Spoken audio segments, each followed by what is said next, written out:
Okay, guys, we're gonna do watercolor because it doesn't look like the tissue paper blends its colors that well.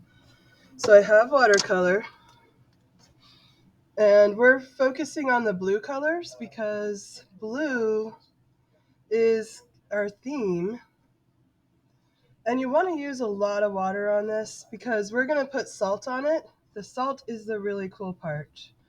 So if you notice that my colors are starting to show my crayon, because wax is resistant to water, so it ends up looking really cool. And you can use different shades of blue, but I would like for our focus to be on blue. You could put a little green, you could put a little other colors, but focus on mostly blue. And you want to wet your paper. Your paper has to be really wet. And the reason for that is we're going to put some salt. And you can start seeing my design coming through.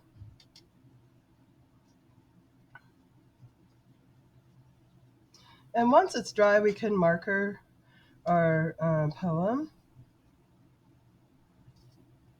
so that our poem stands out.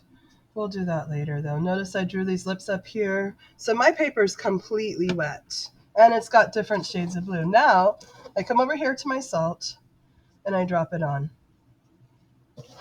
And remember I said that the paper has to be really wet because what happens is as the paper is drying, the salt absorbs some of the color, and it makes it look like kind of like snow or sparkle in the winter. So you have to let it. So now it's time just to let it sit and do its magic. Like you can always add a little more color too, because the salt might dissolve and then create more. So like if I put a little bit of darker color and then put some more salt, I can do that. So you're just putting a pinch of salt here and there, and then it's time to let it dry. After it dries, you can leave the salt on or you can brush the salt off. But we're going to see what happens. And so this is watercoloring with salt.